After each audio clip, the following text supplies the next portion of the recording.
இன்றைய ஐஎன்எம் வகுப்பில் நம்ம என்ன பார்க்க போகிறோம்னா, இந்திய பிரிவினை அதை பற்றி பார்க்க போகிறோம். இந்தியாவை எப்படி பாகிஸ்தான் இந்தியாவை பிரித்தாங்க, இந்தியாவில் இருந்த சிற்றரசுகள் எப்படி இந்தியாவோட இணைஞ்சது, யார் இணைச்சாங்க அப்படிங்கிற தகவலை முழுமையாக பார்க்க போகிறோம். இந்த தகவல் பழைய சமச்சீர் புத்தகத்தில் 10th புத்தகத்தில் இருக்குது, புதிய புத்தகத்திலையும் இருக்குது. எல்லாத்தையுமே கம்பைன் பண்ணி தான் பார்த்துக்கிட்டு இருக்கோம். மவுண்ட் பேட்டன் பிரபு 1947 ஜூன் 3ஆம் தேதி மவுண்ட் பேட்டன் திட்டம் அப்படிங்கிற திட்டத்தை அறிவிச்சிருக்காரு. இந்த திட்டத்தை பற்றி நம்ம முந்தைய வீடியோவில் பார்த்தோம். நீங்கள் என்ன பார்க்கலைன்னா டிஸ்கிரிப்ஷனில் பிளேலிஸ்ட் இருக்குது, போய் பார்த்துக்கோங்க. மவுண்ட் பேட்டனே என்ன சொல்லிட்டாருன்னா, ஜூன் 3ஆம் திட்டம் அப்படிங்கிறத அறிவித்து இந்தியாவை நாங்கள் பிரிப்போம் அப்படின்னு சொல்லிட்டாரு. அந்த ஜூன் 3ஆம் தேதியே இந்தியாவுக்கு ஆகஸ்ட் 15 1947 சுதந்திரம் கொடுத்துருவோம் அப்படின்னு அறிவிச்சிட்டாரு. ஜூன் 3ஆம் தேதியே சொல்லிட்டாரு. ஜூன் 3லேருந்து ஆகஸ்ட் 15 வரைக்கும் கணக்கு போட்டு பார்த்தா வெறும் 72 நாள் தான் இருக்குது. 72 நாளுக்குள்ளே இந்தியாவை பிரிக்கணும். இந்தியாவையும் பாகிஸ்தானையும் பிரித்து கொடுக்கறதுக்கு யார் அனுப்புகிறாங்கன்னு பார்த்தா சர் சிரில் ராட்க்ளிஃப் அப்படிங்கிறவங்கள அனுப்புகிறாங்க. சர் சிரில் ராட்க்ளிஃப் அவர் 1947 ஜூலை 8ஆம் தேதி இந்தியாவுக்கு வராப்பில். அவருக்கு இருந்த நேரம் ரொம்ப கம்மி தான். கிட்டத்தட்ட 5 வார காலம் தான் அவருக்கு டைம் இருந்தது. அவரை பஞ்சாப் பகுதிக்கும் பிரித்து கொடுக்கறதுக்கு தலைமை அவர் தான், வங்காள பகுதியில் பிரித்து கொடுக்கறதுக்கும் தலைமை அவர் தான். 2 பகுதியிலையும் பார்டரை பிரித்து கொடுக்கறது அவர் தான் அனுப்பிவிட்டாங்க. அவருக்கு ஒரே கன்ஃபியூஷன், அவர் என்ன பண்ணுறதுனே தெரில. 1941 மக்கள் தொகை கணக்கெடுப்பு செய்யப்பட்டிருக்கும். அந்த டேட்டாவை வச்சுக்கிட்டு முஸ்லீம்கள் இங்கே அதிகமாக இருக்காங்க, இந்துக்கள் இங்கே அதிகமாக இருக்காங்க அப்படிங்கிறத வச்சு அவர் பிரித்து விட்டு போயிட்டாப்ல. இந்தியாவும் பாகிஸ்தானும் பிரிக்கப்பட்டுருச்சு. நீண்ட வரிசையில் அகதிகள் நிற்கிறாங்க. இந்துக்கள் அங்கேருந்து இங்கே வராங்க, முஸ்லீம்கள் இங்கேருந்து அங்கே போகிறாங்க. இப்படி நீண்ட வரிசையில் காத்திருந்தாங்க பார்த்தீங்களா. அந்த அகதிகளுடைய வரிசைக்கு கஃபிலா அப்படின்னு பேருங்களாம். இந்த அகதிகளை பற்றி ஞானேந்திர பாண்டே அப்படிங்கிற ஒரு வரலாற்றாசிரியர் என்ன சொல்கிறாருன்னா, 1947-48 5 லட்சம் முஸ்லீம் அல்லாத இந்துக்கள் அவங்க என்ன பண்ணுறாங்கன்னா இந்தியாவுக்கு வந்திருக்காங்க அப்படின்னு சொல்கிறாருங்க. குறிப்பாக பாகிஸ்தானை எப்படி பிரித்தாங்கன்னு பார்த்தா, மேற்கு பகுதியில் மேற்கு பஞ்சாப், சிந்து, வடமேற்கு எல்லை மாகாணம் இது எல்லாத்தையும் சேர்த்து மேற்கு பாகிஸ்தான் பிரிச்சுட்டாங்க. கிழக்கு பாகிஸ்தானில் கிழக்கு வங்காளம், அசாம் மாநிலத்தில் இருக்கிற சில்கட் மாவட்டம் இதையும் சேர்த்து கிழக்கு பாகிஸ்தான் பிரிச்சுட்டாங்க. மேற்கு பாகிஸ்தான், கிழக்கு பாகிஸ்தான் சொல்லி 2ஆக பிரிக்கப்பட்டது.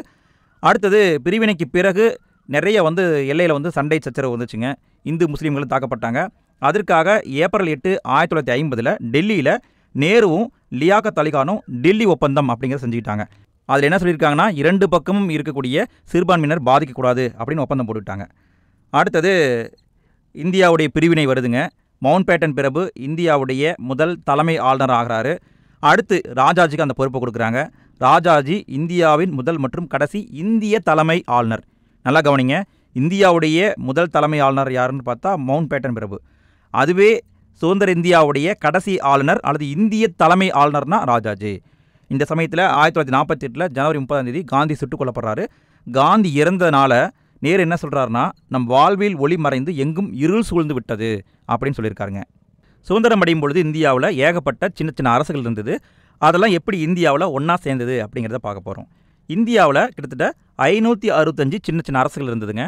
அத்தனையும் ஒன்றா சேர்த்தணும் அப்படிங்கிற பொறுப்பை சர்தார் வல்லபாய் பட்டேல்கிட்ட ஒப்படைச்சாங்க. ஏன்னு கேட்டால், இடைக்கால அரசாங்கத்தில் அமைச்சரவையில் முதல் உள்துறை அமைச்சராகவும் மாநில நிர்வாகங்களுக்கான அமைச்சராகவும் இருந்தவர் யாருன்னு பார்த்தா சர்தார் வல்லபாய் பட்டேல். அவர்கிட்ட அந்த பொறுப்பை ஒப்படைக்கிறாங்க. எப்படியாவது நீங்கள் எல்லா யூனியனையும் இந்தியாவுக்குள்ளே கொண்டு வந்துருங்க அப்படின்னு சொல்கிறாங்க. அவரும் என்ன பண்ணுறாருன்னா, எல்லாத்தோடையும் பேச்சுவார்த்தை நடத்துகிறாரு. குறிப்பாக 1945 டிசம்பர்லையும் 1947 ஏப்ரல்லையும் 2 கூட்டங்களை கூட்டியிருப்பார். அனைத்திந்திய மாநில மக்கள் மாநாடு அப்படிங்கிற மாநாட்டை கூட்டியிருப்பார். அந்த மாநாட்டில் என்ன சொல்லியிருப்பாருன்னா, நம்ம எல்லாரும் ஒட்டுமொத்த இந்தியாவுக்காக போராடிக்கிட்டு இருந்தோம், போராடணும், எல்லா மக்களும் தான் போராடினாங்க. அதே சமயத்தில் நீங்கள் இந்தியாவோட ஜாயின் பண்ண மாட்டீங்க, நான் இந்தியாவோட சேர விருப்பம் இல்லை அப்படின்னு தனியாக இருக்க நீங்கள் நினச்சிங்கன்னா நீங்கள் அந்த மக்களுக்கு பண்ணுற மிகப்பெரிய துரோகம். அப்படிப்பட்டவங்க இந்தியாவுக்கு எதிரியாக கருதப்படும் அப்படின்னு ஒரு எச்சரிக்கை கொடுக்குறாரு, வார்னிங் கொடுக்குறாரு. சேரலைன்னா நீங்கள் இந்தியாவோட எதிரி தான் அப்படின்னு சொல்கிறாரு. எல்லாரும் பயந்து போகிறாங்க.